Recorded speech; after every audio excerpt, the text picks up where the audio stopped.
Suojeluskunnat Suomen maassa järjestystä vaatii. Kaikki ryssät maasta pois ja alas punakaarti. Hei! Saksan niemi, jääkärjoukko, Lapuan ja Härmän loppo, Nöyri, Kauhava ja muut.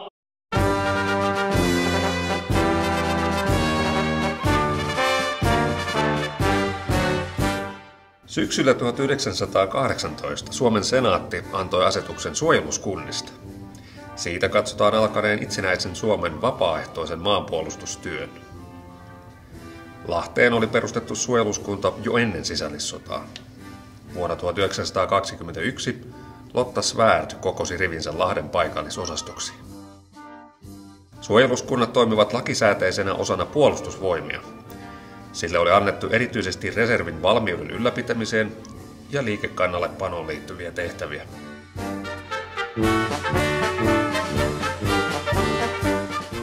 Maahan syntyi myös muita maanpuolustuksellisia yhdistyksiä. Ensimmäinen reserviupseerikerho perustettiin 1925. Aliupseerikerhoja alettiin perustaa 10 vuotta myöhemmin.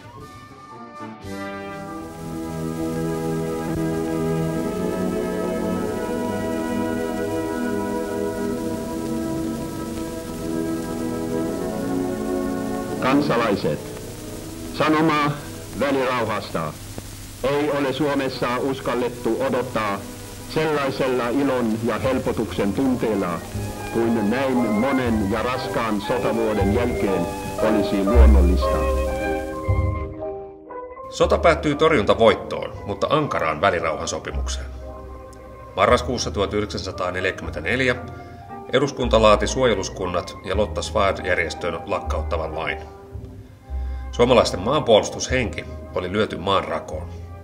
Sotilaallista koulutusta ei saanut antaa puolustusvoimien ulkopuolella. Maa kävi valtataistelua, jossa vastakkain olivat suomalainen demokratia ja äärimmäisyysainekset. Vuoden 1948 vaalit normalisoivat maan sisäpoliittisen ilmapiirin. Maanpuolustushenki virisi uudelleen. Lahteen oli perustettu reserviupseerikerho jo vuonna 1934. Sodan jälkeen oli reservin aliupseeriyhdistyksen vuoro.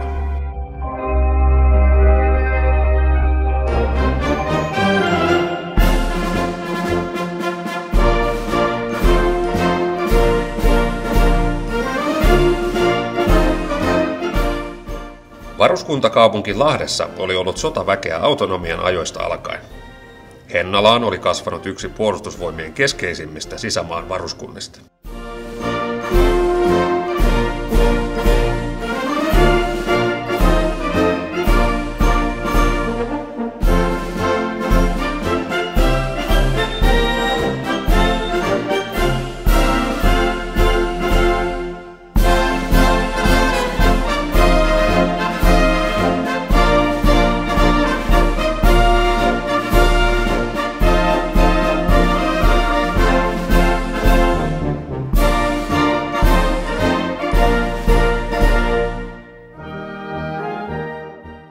Lahdessa asui paljon puolustusvoimien palveluksesta eronneita ja rintamapalveluksen jälkeen kotiutettuja reserviin siirrettyjä aliupseereita.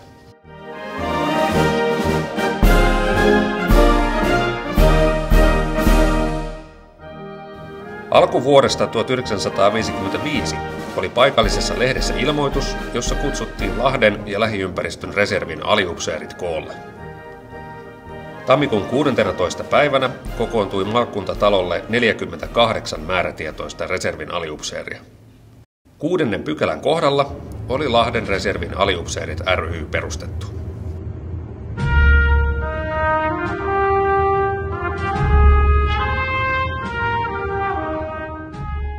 Reservin vääpeli Tauno Teräväinen ryhtyi luotsaamaan uutta yhdistystä. Toiminta käynnistyi vaivatta. Aliupseerihenkeä ja yhteenkuuluvuutta vaalittiin tekemällä yhteistyötä Lahden aliupseerikerhon kanssa. Huhtikuussa 1955 perustettiin Lahden reservin aliupseerit ry:n naisosasto.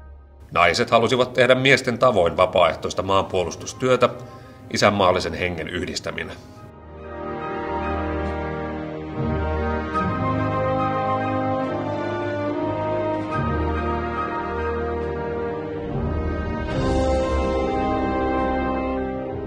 Reserviläisten toiminta laajeni. Yhdistyksen jäsenmäärä kasvoi hitaasti, mutta varmasti.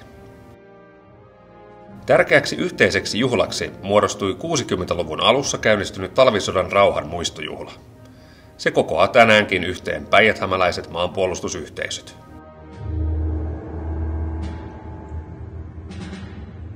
Yhdistyksellä on ollut osaavia ja innostavia puheenjohtajia.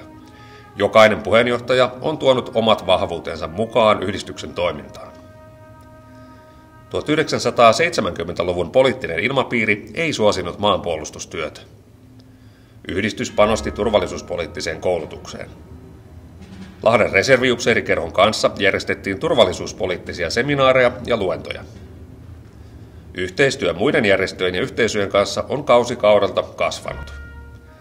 Erityiset yhteistyökumppanit ovat olleet maakunnan reserviläispiiri sekä tänä vuonna myös 70 vuotta täyttävä Reserviläisliitto.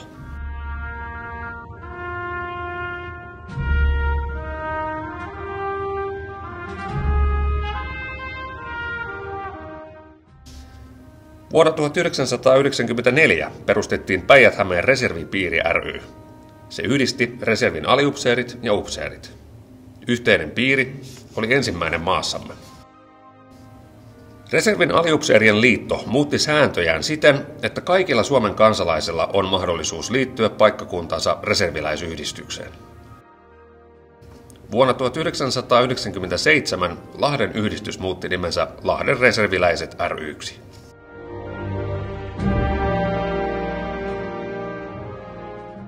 Yhdistyksen toiminta on ollut alusta alkaen monipuolista.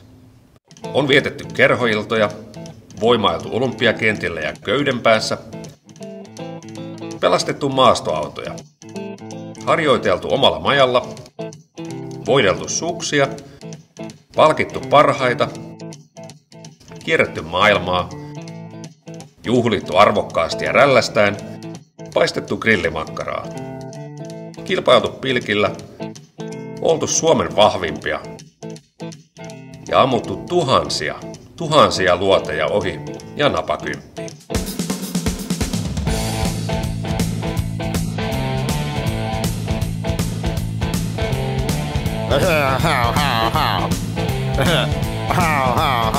Well, here it's fine if you got the time and attend to get yourself in.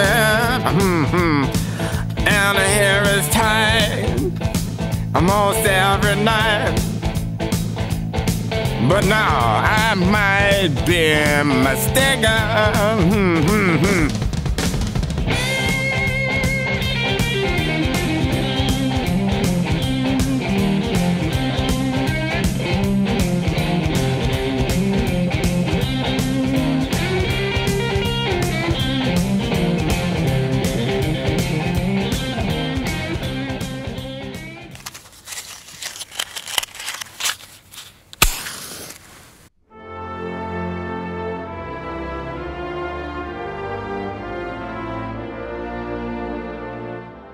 Lyhdyt on sytytetty tien reunaan.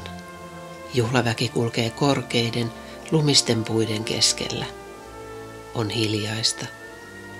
Valkoinen lumi loistaa koko valossa. Tuli loimuaa, rätisee. Kuoro laulaa joululauluja ja me laulamme mukana. Valkean hiipuessa juhlaväki vaeltaa hiljaisena kotien lämpöön, jouluvalmisteluihin. Jälleen yksi vuosi kääntyy lopulleen.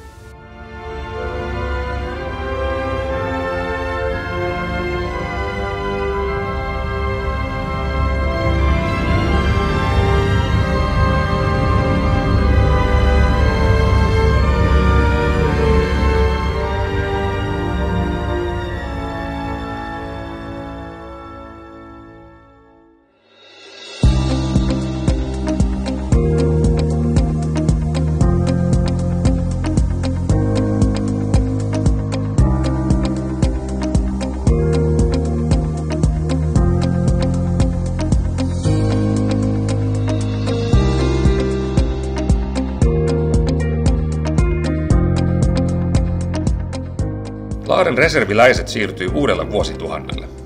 Naiset tulivat mukaan toimintaan. Vuonna 2011 valittiin ensimmäinen nainen yhdistyksen hallitukseen.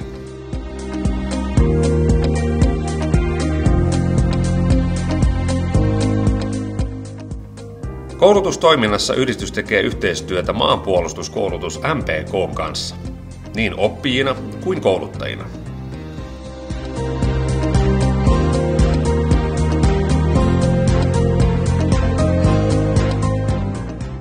Kun Hennalan varuskunta lakkautettiin vuonna 2014, se ei vapaaehtoista maanpuolustustyötä Päijät-Hämeessä kaatanut.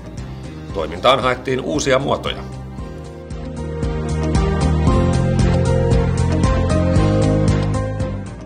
Ampumaharrastuksesta tuli yhdistyksen tärkein aktiviteetti.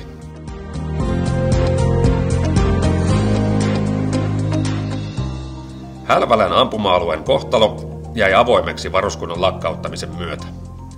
Yhdistys loppasi ahkerasti ampuma-alueen jatkon puolesta. Vuonna 2015 panssariprikaati ryhtyi ylläpitämään Hälvälää.